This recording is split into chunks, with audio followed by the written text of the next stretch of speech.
अगर आप भी यूपीटीटी 2026 की तैयारी करना चाहते हैं तो यहाँ हमारे चैनल के माध्यम से आप जुड़ सकते हैं। आपको बहुत ही बेहतरीन तैयारी कराई जाएगी यूपीटीटी से संबंधित, जहाँ पे आपको बाल मनोविज्ञान और हिंदी और पर्यावरण के हर टॉपिक वाइज और स्टेप बाय स्टेप जो है यहाँ पे आपको वीडियो मिलेगी। वीडियो पर जितने भी लोग पहली बार आए हैं वो चैनल को ज़रूर सब्सक्राइब करें। आज से हमारी पहली क्लास जो है सीडीपी की शुरू होती है। अब लगातार हम आपको मॉर्निंग में और इवनिंग में जो है हिंदी, बाल मनोविज्ञान और पर्यावरण अध्ययन से संबंधित वीडियोस को देते रहेंगे। तो लगातार हमारे चैनल से आप जुड़ जाइए ताकि आपको तैयारी करने में किसी भी तरीके की दिक्कत नहीं आएगी। यूपीटीटी की ये पहली क्लास जो है वो सीडीपी की होने वाली है। तो आपका समय न जाया करते हुए जो है हम आगे बढ़ते हैं और आपको अपनी क्लास से जोड़ते हैं मेरे भाई। पहली क्लास जो हमारी सीडीपी की होने वाली है, बाल मनोविज्ञान की इस क्लास में जो है हमारा पहला टॉपिक जो है वो वैयक्तिक विभिन्नता है मेरे भाई। ठीक है, वैयक्तिक विभिन्नता के टॉपिक हम शुरू करते हैं। तो यहाँ पे जो पहली देखिए, यहाँ पे कुछ इंपॉर्टेंट्स लाइन लिखी हुई है। पहले हम इस पे फोकस करेंगे कि वैयक्तिक विभिन्नता क्या है। कोई भी दो व्यक्ति एक जैसे नहीं हो सकते हैं। ठीक है, कोई भी जो व्यक्ति होता है, दो व्यक्ति हैं तो वो एक जैसे नहीं हो सकते, उनमें कोई ना कोई विभिन्नताएं जरूर पाई जाती हैं। इसके जो प्रतिपादक हैं वो फ्रांसिस गाल्टन जी हैं। ठीक है, इसके जो प्रतिपादक हैं वो गाल्टन जी हैं। प्रत्येक विद्यार्थी स्वयं में विशिष्ट होता है। ठीक है, इनका जो कोटेशन है वो क्या कहना है कि प्रत्येक जो विद्यार्थी है वो अपने आप में क्या होता है, विशिष्ट होता है। वैयक्तिक विभिन्नताओं से हमारा तात्पर्य व्यक्ति के उन सभी पहलुओं से है जिनका मापन व मूल्यांकन किया जा सकता है। ठीक है, स्किनर का ये कोटेशन है मेरे भाई, जिन्होंने व्यक्ति विभिन्नता पर क्या परिभाषा दिया है कि वैयक्तिक विभिन्नताओं से हमारा तात्पर्य व्यक्ति के उन सभी पहलुओं से है जिसका मापन और मूल्यांकन हो सके, वो इनके हिसाब से वैयक्तिक विभिन्नता है। आगे हम देखें, कोई भी व्यक्ति अपने समूह के शारीरिक तथा मानसिक गुणों से औसत से विभिन्न रखते हैं। ये ड्रेवर ने क्या कहा कि कोई भी व्यक्ति जो है वो अपने समूह के शारीरिक एवं मानसिक गुणों के औसत से विभिन्नता रखते हैं। वो एक जैसे कभी नहीं हो सकते, उनमें कहीं ना कुछ परिवर्तन जरूर आपको मिलेगा। ये व्यक्ति विभिन्नता है। अब व्यक्ति विभिन्नता के हम प्रकार पे अगर नज़र डालें तो व्यक्ति विभिन्नता जो है 10 प्रकार की यहाँ पे बताई गई है। तो चलिए उसमें हम देखते हैं कौन कौन सा है। भाषा के आधार पर विभिन्नता, पहला जो है वो भाषा के आधार पर। दूसरा अगर हम बात करें तो लिंग के आधार पर वैयक्तिक विभिन्नता। बुद्धि के आधार पर, सबकी अलग अलग बुद्धि होती है। परिवार व समुदाय के आधार पर व्यक्ति विभिन्नता। जाति के आधार पर, संवेग के आधार पर, धार्मिक के आधार पर, शारीरिक विकास के आधार पर, अभिवृत्ति के आधार पर और व्यक्तित्व के आधार पर। ठीक है, तो इस तरीके से हमने व्यक्तिगत विभिन्नता के प्रकार देखे हैं। इनको आप नोट डाउन भी कर सकते हैं। आगे अगर हम बात करें व्यक्तिगत विभिन्नता के कारण, ठीक है, इनके जो कारण है वो क्या क्या हैं व्यक्तिगत विभिन्नता के, तो यहाँ पे हम देखें तो जो इसका प्रमुख कारण है वंशानुक्रम है। वातावरण के कारण भी व्यक्ति विभिन्नता होती है। आयु एवं वृद्धि होती है, परिपक्वता के आधार पे होती है और लैंगिक विभिन्नताओं के आधार पर होती है। ठीक है, तो ये वैयक्तिक विभिन्नता के प्रमुख कारण हैं, जिनमें हम देखें कि वंशानुक्रम, वातावरण, आयु एवं वृद्धि, परिपक्वता और लैंगिक विभिन्नताएं जो है ये वैयक्तिक विभिन्नता के विशेष कारण हैं। अब यहाँ अगर हम बात करें तो वैयक्तिक विभिन्नता जानने की विधियाँ, ठीक है, जो वैयक्तिक विभिन्नता जानने की प्रमुख विधि है उन विधियों को हम देखेंगे क्या क्या है। देखिए, ये एग्ज़ाम के तरीके से बहुत ही शार्ट नोट्स बनाया गया है जो आपको एकदम फैक्ट देगा, जो है इधर उधर की बातें नहीं, सीधा सीधा फैक्ट पे। तो व्यक्तिगत विभिन्नता जानने की विधियों में सबसे पहला क्या है हमारा, बुद्धि परीक्षण है, उपलब्धि है, संवेग है, अभिक्षमता है, अभिरुचि है और व्यक्तित्व है जो है। ठीक है, ये जानने की प्रमुख विधि हो गई हमारी। क्या क्या है इसमें, बुद्धि परीक्षण, उपलब्धि, संवेग, अभिक्षमता, अभिरुचि और व्यक्तित्व, इतने हमारे क्या हैं वो व्यक्तिगत विभिन्नता जानने की विधियां हैं। शिक्षा के क्षेत्र में वैयक्तिक विभिन्नता क्या है, शिक्षा का स्वरूप और पाठ्यक्रम का निर्धारण।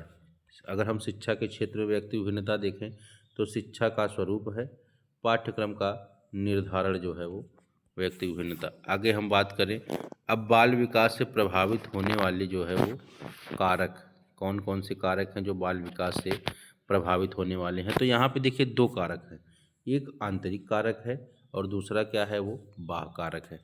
बाह्य कारक में हम देखें तो अगर हम बात करें तो जीवन की घटनाएं, भौतिक वातावरण, सामाजिक आर्थिक स्थिति, गर्भावस्था के दौरान माता का स्वास्थ्य और परिवेश।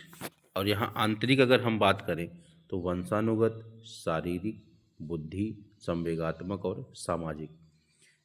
ये हमारा इधर जो है वो आंतरिक कारक हो गया और इधर जो है हमारा वो बाह्य कारक हो गया। वंशानुक्रम व्यक्ति की जन्मजात विशेषताओं का योग है। बी.एन. झा ने क्या बताया, वंशानुक्रम क्या है कि व्यक्ति की जन्मजाति विशेषताओं का योग जो है वो हमारा क्या है, वो वंशानुक्रम है। वंशानुक्रम में वे सभी बातें आ जाती हैं जो जीवन का आरंभ करते समय, जन्म के समय नहीं वरन गर्भाधान के समय व्यक्ति की में उपस्थित थी। वुडवर्थ ने क्या बताया है कि जो वंशानुक्रम होता है वो जीवन से आरंभ करते समय, जो हमारा जीवन जहाँ से शुरू होता है, जबकि जन्म के समय से नहीं, गर्भ धारण के समय से व्यक्ति में वंशानुक्रम क्या होता है, वो उपस्थित होता है। माता पिता के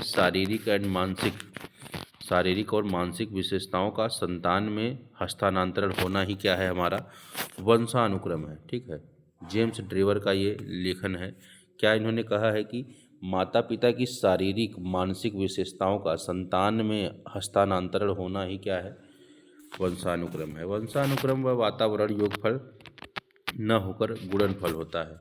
देखिए वंशानुक्रम और वातावरण क्या है, ये योगफल न होकर ये गुणनफल के आधार पे होता है, इन्होंने वुडवर्थ ने बताया है। ठीक है, ये कोटेशन भी आते हैं, इनको आप ध्यान में रखिएगा कि ऐसे कोटेशन देके पूछ लेता है कि किस राइटर का कोटेशन है। ठीक है, तो इस तरीके से आप यहाँ पे देखिएगा, तो इसको नोट डाउन भी करते चलिए।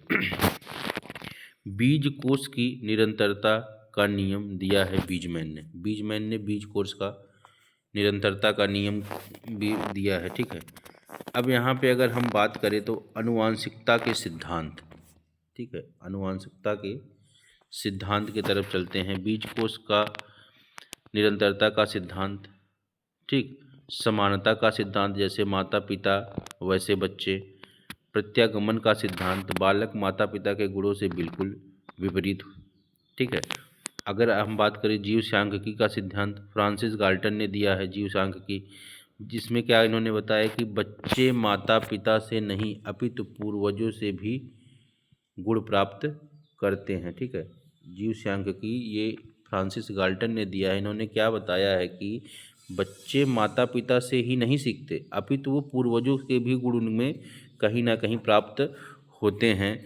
आगे हम बात करें अर्जित गुणों के अवितरण सिद्धांत। अर्जित गुणों के अवितरण सिद्धांत क्या है, अर्जित गुणों को हस्तांतरण माता पिता द्वारा बच्चों में नहीं होते।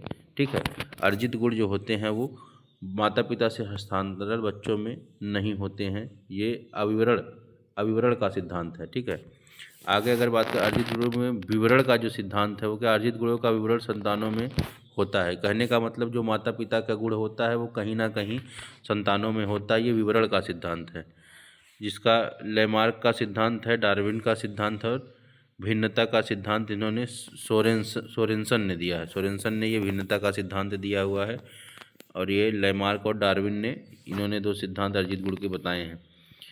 अब देखिए वंशानुक्रम का प्रभाव जो है वो बालक पर क्या प्रभाव पड़ता है, इसके प्रतिपादक कौन है। ठीक है, तो वंशानुक्रम का प्रभाव जो है मूल शक्तियों पर प्रभाव, ये जो थॉर्नडाइक ने, शारीरिक लक्षणों का सिद्ध जो है वो प्रभाव जो उन्होंने बताया है उन्हें कार्ल पियर्सन ने बताया है।